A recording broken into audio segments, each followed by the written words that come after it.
play? Guys, tingnan natin yung aming ginawang balon kaninang umaga. So ngayon guys, ito silipin natin guys. Ito, may tubig talaga guys. May tubig kahit konti lang yung tubig. So ngayon guys, medyo naiinitan na talaga yung aming mga baboy dito. So ngayon guys, mayroon din kaming ipapaligo. So ito guys,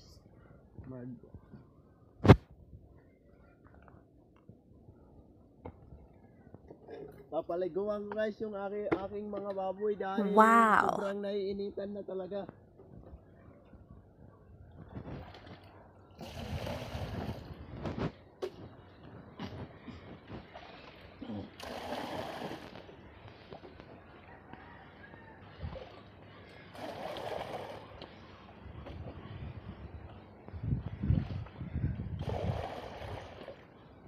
Nanihina na kasi guys yung aking mga baboy, lalong na po yung mga inahing. Mga buntis na po sila guys, kawawa, hindi sila napapaliguan ng tubig kasi nga po sobrang init na po dito. So ngayon guys, dahil sa awa ng Diyos, nakagawa po kami ng balon na mayroong konting tubig. So ngayon guys, mabubuhay uli ang aking mga baboy. So tara, let's go!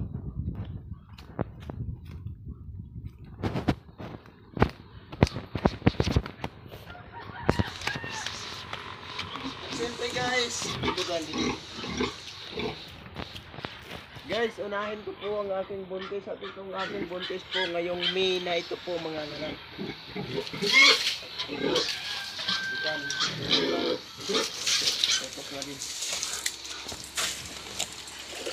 Ngadi na baboy. Ngadi di.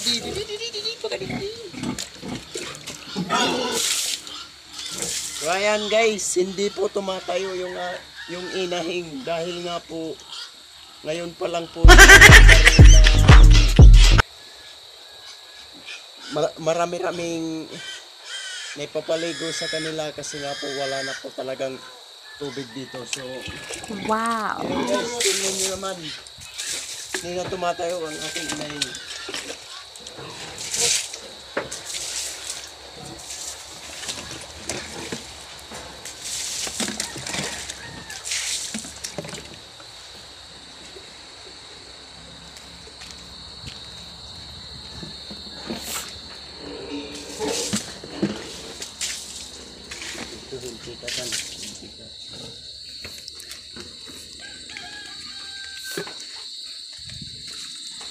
Dito rin guys, ang isang inahing buntis din po ito.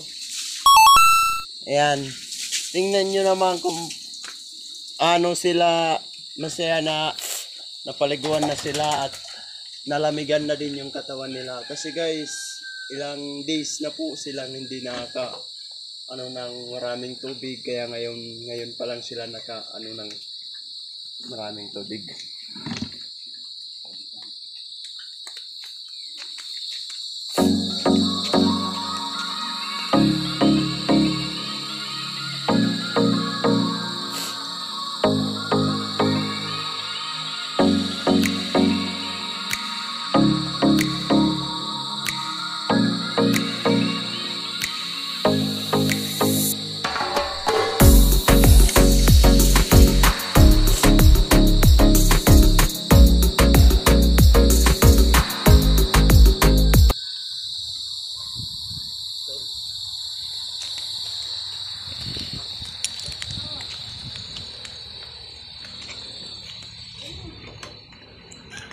So guys, dito naman po tayo sa mga bihis.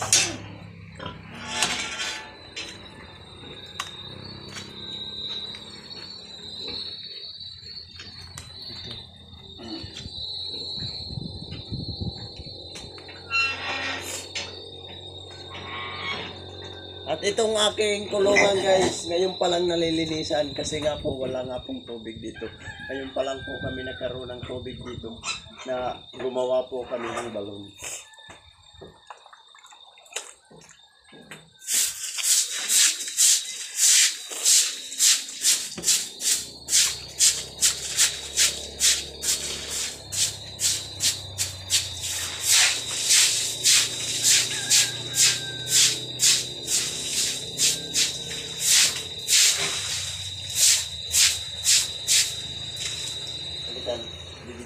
kita. Ang baboy ko.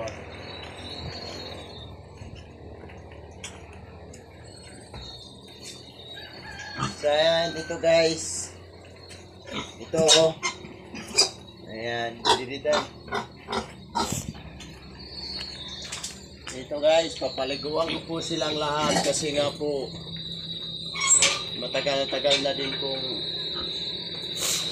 mainit. Kaya ang aking mga big guys, mahina ang paglaki ng mga big guys, lalong-lalo na talaga pag hindi sila nakapaliguan, mahina ang source ng tubig. So ngayon guys, pasalamat po ako sa ating Panginoon na binigyan niya kami ng nakahanap po kami ng mayroong tubig kahit po konti lang para po sa mga baboy. Para lang naman po itong aming ginawang balon, para lang po ito guys sa pampaligo ng mga baboy at saka panlinis ng kulungan.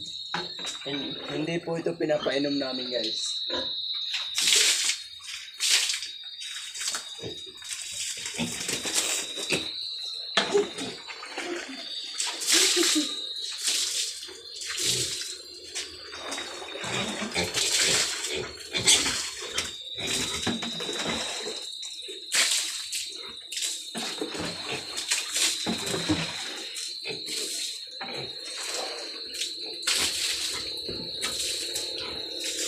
So ayun guys, sana magustuhan nyo ang video kong ito at huwag nyong kalimutan pakishare po para makita din po ng iba na katulad po sa amin na sobrang init ng panahon, kung may nakakaranas din o kung may mga baboy din kayo. So ganito gawin nyo para yung mga baboy nyo hindi naman masyadong ma-stress, lalo na kung buntis ang inyong inahing at lahat na po ng baboy basta walang tubig talaga nangihina guys. Hindi sabi ko yung pagparigo niya. Ang baboy gabi ko.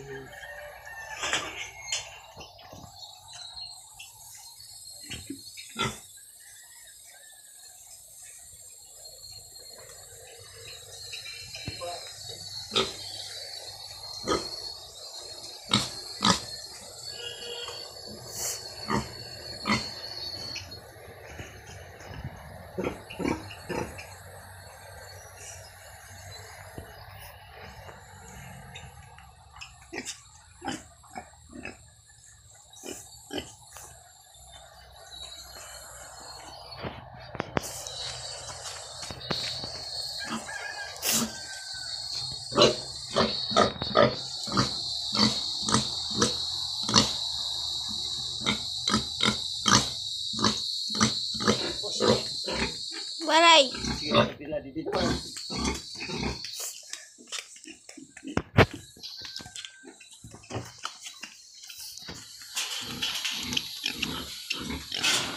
ang baboy.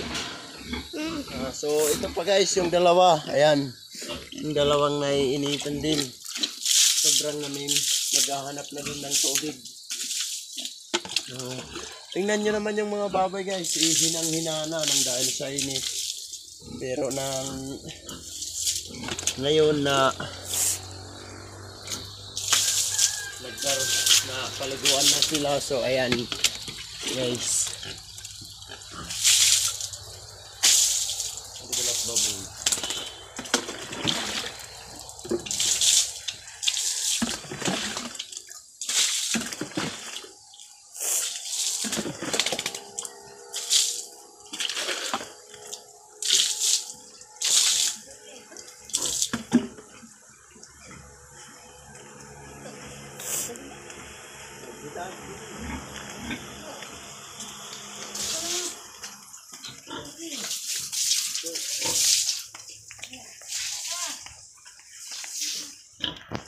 So ayan guys, maraming salamat po sa inyo sa panonood nyo ng aking video na ito, na sana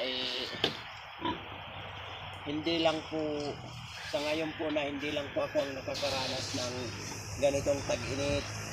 Kung may mga baboy dyan, yung mapapayo ko lang sa inyo, kung yung mga baboy buntis guys at nasa wala kayong source ng tubig, kailangan talaga guys sa baboy may source talaga ng tubig kasi yung mga baboy pag walang tubig talaga hindi sila napapaliguan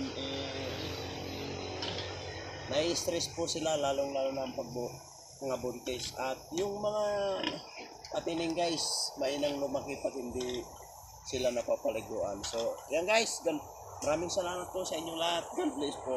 Bye bye.